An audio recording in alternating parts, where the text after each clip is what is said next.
दोस्तों 9 अगस्त को कोलकाता में ट्रेनी डॉक्टर के साथ हुए रेप के बाद जिस तरह की खबरें आ रही हैं वो बहुत ही शर्मनाक है। पहले तो ऑन ड्यूटी डॉक्टर के साथ जो हुआ उसने पूरे देश का सिर नीचा कर दिया। फिर पता चला कि इस रेप को अस्पताल की तरफ से शुरू में सुसाइड बताने की कोशिश की गई। फिर यह खुलासा हुआ कि जिस बंदे ने यह किया है वह तो पुलिस का ही वॉलेंटियर था। फिर किसी का बयान आता है कि लड़की इतनी रात में अकेले क्या कर रही थी। फिर वारदात वाली जगह के आसपास कुछ कंस्ट्रक्शन करने के नाम पर तोड़फोड़ करके सबूत मिटाने की कोशिश की गई। और 14 अगस्त की देर जो हुआ उसने तो सारी लिमिट ही क्रॉस कर दी। सैकड़ों की भीड़ हॉस्पिटल पर धावा बोलती है। जिस जगह पर लोग प्रदर्शन कर रहे थे उसी मंच को तोड़ दिया जाता है। प्रदर्शन कर रहे डॉक्टर्स के साथ मारपीट की जाती है। इतना ही नहीं, यह लोग हॉस्पिटल में घुसकर इमरजेंसी वार्ड, नर्सिंग स्टेशन और बाकी कई हिस्सों को बुरी तरह तोड़ देते हैं। टीएमसी की तरफ से कहा जाता है कि तोड़फोड़ करने वाले बीजेपी और लेफ्ट के गुंडे थे। मगर सवाल यह है कि जो प्रदर्शनकारी उस लड़की के लिए इंसाफ मांग रहे थे वही लोग प्रदर्शन वाली जगह पर तोड़फोड़ क्यों करेंगे। इसका मतलब साफ है कि दर्शनकायों के नाम पर गुंडों की भीड़ ने जानबूझकर हॉस्पिटल में घुसकर फिर से सबूत मिटाने की कोशिश की है। और अगर ऐसा है तो किसी भी सोसाइटी के लिए इससे ज्यादा शर्मनाक और घिनौनी बात और क्या हो सकती है। पहले तो एक ट्रेनी डॉक्टर के साथ रेप हो जाता है, इससे ज्यादा बुरी बात किसी समाज के लिए और क्या हो सकती है। एक लड़की जिसने अपनी जिंदगी के 1012 साल डॉक्टरी की पढ़ाई को दे, जो आधी रात को जाकर अस्पताल में मरीजों की सेवा कर रही थी। अस्पताल में नाइट ड्यूटी करने वाले डॉक्टर्स के आराम के लिए कमरा नहीं था तो उसे सेमिनार हॉल की कुर्सियों पर सुस्ता कर आराम करना पड़ा। वो बेचारी दिन भर की थकान दूर करने के लिए लेट रही थी। तभी एक वॉलेंटियर पुलिस का, जिसकी ये ड्यूटी थी कि अस्पताल में कुछ गलत ना होने दे, वहां आए लोगों को वह सेफ्टी दे, वही वॉलंटरी डॉक्टर को जानवरों की तरह मारता है, उसे घिनौना काम करता है, उसकी जान ले लेता है और फिर वहां से चला जाता है। लड़की की पोस्टमार्टम रिपोर्ट में जो खुलासा होता है उसे सुनकर किसी की भी रूह कांप सकती है। उस बेचारी की गर्दन तोड़ दी गई थी, आंखें फोड़ दी गई थी, उंगलियां तोड़ दी गई थी और उसके शरीर का शायद ही कोई हिस्सा था जिस पर हमला न किया गया हो। आप ही सोचिए, अगर किसी इंसान को इतनी बुरी तरह मारा गया हो, उसके साथ रेप हुआ हो, उसके शरीर के निचले हिस्से पर कोई कपड़ा ना हो तो क्या पहली नजर में उसकी बॉडी देखकर किसी मूर्ख को यह नहीं पता चलेगा कि उसके साथ क्या हुआ होगा। बिल्कुल पता चल जाएगा। मगर फिर क्या वजह थी कि अस्पताल की तरफ से लड़की के घर वालों को पहली बार जब फोन किया गया तो उन्हें यह बताया गया कि लड़की ने सुसाइड कर लिया। अब ये सब सुनकर किसको गुस्सा नहीं आएगा। एक महिला को इतनी बेरहमी से मारा गया, उसकी इज्जत लूटी गई, उसकी आंखें फोड़ दी गई और अस्पताल वालों को यह तक दिखाई नहीं दे रहा है कि उसके साथ क्या हुआ। वो इसे सुसाइड बताने पर क्यों तुले हुए थे। आज कोलकाता पुलिस का इस बात से बड़ा ईगो हर्ट हो रहा है कि लोग उन पर भरोसा नहीं कर रहे हैं। मैं उनसे पूछना चाहता हूं कि तुम लोगों ने भरोसे लायक काम किया क्या है। जिस संजय राय पर लड़की के साथ रेप का इल्जाम लगा उसकी क्या क्रिमिनल हिस्ट्री थी। क्या पुलिस को नहीं पता था उसके 3-3 तलाक हो चुके थे, वो बीवियों को पीटता था, उसकी बीवी ने पुलिस तक में पिटाई की शिकायत कर रखी थी। क्या यह बात पुलिस को नहीं पता थी। वो दारू पीता था, हिंसक पॉर्न देखता था, आस पड़ोस की औरतों को वह छेड़ता भी था, अस्पताल में एडमिशन दिलाने के बहाने लोगों से रिश्वत लेता था। मतलब जो आदमी जेल में होना चाहिए था उसे अस्पताल की पुलिस चौकी पर बिठा रखा था। उसके बाद भी इन्हें शर्म नहीं आती। इन्हें अफसोस हो रहा है कि लोग हम पर शक क्यों कर रहे हैं। दूसरी बात, संजय राय तो पुलिस का वॉलेंटियर था, पुलिस डिपार्टमेंट में तो था नहीं। फिर किस हैसियत से वह पुलिस बटालियन की बैरक में रुकता था। यहाँ तक कि जिस रात उसने वारदात को अंजाम दिया था तब भी वह वापस जाकर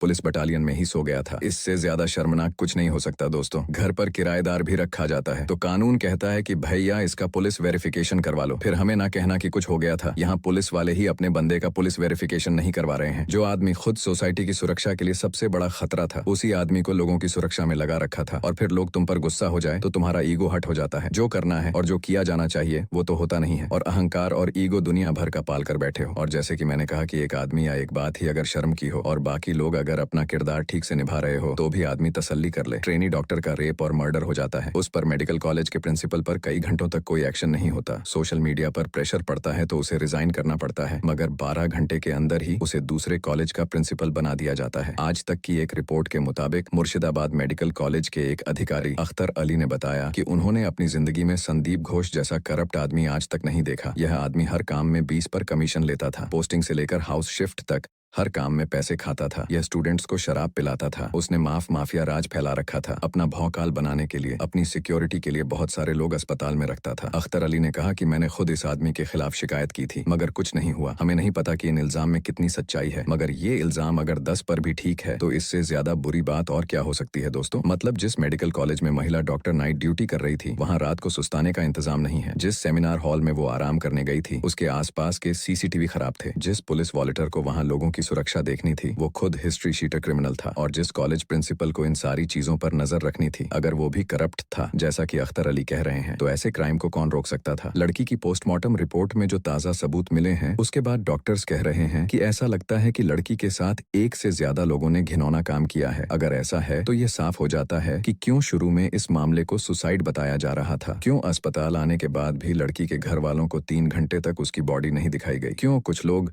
दबी जबान में यह बात बोल रहे हैं कि लड़की इतनी रात में अकेले वहां क्या कर रही थी। इन सारी बातों को लेकर आज लोगों में भारी गुस्सा है, गुस्सा बनता है और होना भी चाहिए। मगर इस देश में कुछ लोगों की सोच इतनी सड़ चुकी है कि चाहे कितना भी बड़ा हादसा हो जाए, किसी के साथ कुछ भी हो जाए, उन्हें पहले यह देखना है कि वह घटना किस स्टेट में हुई है, जिसके साथ हुई है उसकी जाति क्या है। कोलकाता के केस में भी यही हुआ है। देश के कुछ भावी प्रधानमंत्रियों को 5 दिन लग गए यह समझने में कि इस मामले पर ट्वीट करना चाहिए। कुछ बड़े यूट्यूब की अब तक इस पर जबान नहीं खुल रही है। कुछ लोग तो ट्वीट डिलीट करके फरार हो गए। प्रेशर पड़ा तो फिर से रस्म अदायगी करने आ गए। यूपी के किस शहर की किस गली के किस मोहल्ले में किसके साथ क्या हुआ है इन लोगों को सब मालूम होता है, क्योंकि वहां तो कुछ गलत होता है तो उसे उछालने पर इनकी राजनीति सधी है। मगर कोलकाता में निर्भया कांड जैसा घिनौना कांड हो गया, लेकिन ये लोग अब भी कैलकुलेटर लेकर यह हिसाब लगाने में लगे हैं कि इस मामले पर अगर कुछ बोल दिया तो दूसरी पार्टी को फायदा तो नहीं हो जाएगा, मेरे 500 सब्सक्राइबर्स कम तो नहीं हो जाएंगे। आखिर हर धंधेबाज को आखिर में ख्याल तो अपने कस्टमर का ही रखना पड़ता है। गोलगप्पे की रेडी पर भी लिखा होता है कि ग्राहक ही भगवान है,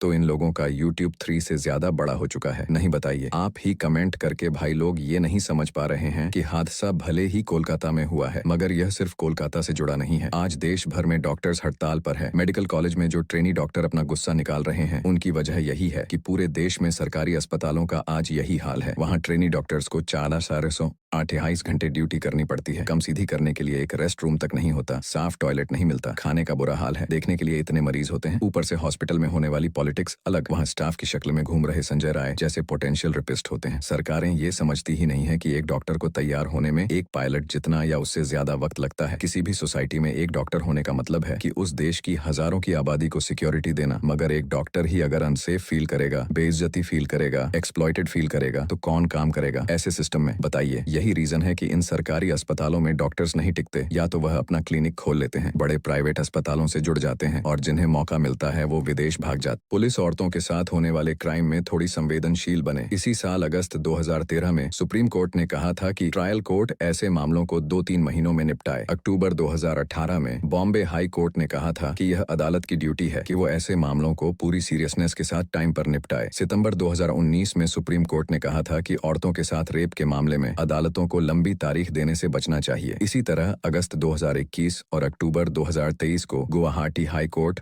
और सुप्रीम कोर्ट ने औरतों के साथ होने वाले क्राइम के मामलों को लेकर तेजी लाने की बात की थी, मगर कुछ भी नहीं हुआ। ऐसे मामलों में या तो पुलिस चार्जशीट दायर नहीं करती, चार्जशीट दायर हो जाती है तो बार बार कोर्ट में जाकर और टाइम मांगती है, फिर कोर्ट तक जांच के डॉक्यूमेंट नहीं पहुंचते। निचली अदालतें बार बार तारीख देती रहती हैं। इंपॉर्टेंट गवाहों को पुलिस अदालत में पेश नहीं कर पाती। निचली अदालतें कार्यवाही पर स्टे लगा देती हैं और आरोपी अमानत मिलते ही फरार हो जाता है। अब आप ही बताइए, जिस समाज में औरतों के लिए ऐसे हालात हो, जहां वो ना वर्क प्लेस पर सेफ फील करें, ना सिस्टम उनका साथ दे और ना अदालतें तेजी से काम करें, तो वो महिलाएं कहां जाएं? आज जब आप ये वीडियो देख रहे हैं तो हम आजादी की 77वां सालगिरह मना रहे हैं, लेकिन इतने वर्षों में औरतों के लिए आजादी का क्या मतलब है? आपकी सिस्टर या मदर 8 बजे के बाद पब्लिक ट्रांसपोर्ट से घर आती है, तो जब तक वो घर नहीं पहुंच जाती आपकी सांस फूली रहती है। आप उन्हें कहीं अकेला नहीं भेज सकते। वो पब्लिक ट्रांसपोर्ट में सेफ नहीं है, वो वर्क प्लेस भी सेफ नहीं, वो सोशल मीडिया पर बुली की जाती है। ऐसे में उनके लिए इस आजादी के क्या मायने हैं? आप उनसे खुद पूछिए और फिर कमेंट करके बताइएगा। हो सकता है इस मुद्दे पर बात करते करते मैं थोड़ा इमोशनल हो गया हूँ। आपको लग रहा होगा कि नहीं रौनक भाई, आप जितना बोल रहे हो हालात उतने भी नेगेटिव नहीं है, लेकिन हेलो, हालात कैसे हैं? इसका सही जवाब घर से निकलने वाली एक लड़की, एक औरत आपकी माँ और आपकी बहन ही दे सकती है। इसका जवाब 10 मिनट उनसे बात कर लीजिए, सारा सच सामने आ जाएगा। मगर जैसे कि मैंने कहा कि समाज तो जैसा है उस पर हम बहस कर सकते हैं, उसे क्रिटिसाइज भी कर सकते हैं, मगर ये देखकर ज्यादा दुख होता है कि जो अपने आप को सोशल कमेंटेटर्स कहते हैं, जिन्हें दुनिया के हर फटे में टांग घुसाने की आदत है, हर मुद्दे पर ज्ञान फैलने का शौक है, वो लोग कोलकाता के मामले पर ऐसे चुप होकर बैठ गए हैं जैसे किसी ने उन्हें जेब काटते हुए पकड़ लिया हो। बताइए, क्योंकि उन्हें डर है कि अगर इस मामले पर कुछ बोले तो कहीं उनका मालिक उन्हें बिस्कुट डालना बंद ना कर दे। उनके जिहादी समर्थक अपने फेवरेट सीएम के राज्य की आलोचना सुनकर उन्हें अनसब्सक्राइब ना कर दे। इन सारे यूट्यूब के लिए अपने जाहिल समर्थकों और जाहिल सब्सक्राइबर्स को साथ रखना, उन्हें खुश करना, यह ज्यादा इंपॉर्टेंट लग रहा है बजाय एक रेप विक्टिम की आवाज उठाने के। लानत भेजता हूँ मैं ऐसे लोगों की सोच पर। बाकी उम्मीद करते हैं कि कोलकाता में हुआ ये अफसोसजनक हादसा पूरी सोसाइटी सोसाइटी के लिए एक सबक बने। वर्क प्लेस पर फीमेल स्टाफ की सिक्योरिटी को लेकर और अवेयरनेस आए। ऑफिसों में स्टाफ रखने से पहले उन लोगों का प्रॉपर बैकग्राउंड चेक हो ताकि दोबारा ऐसे हादसे ना हो। कोलकाता का यह मामला चूंकि रेप से जुड़ा है, ऐसे मामलों में यूट्यूब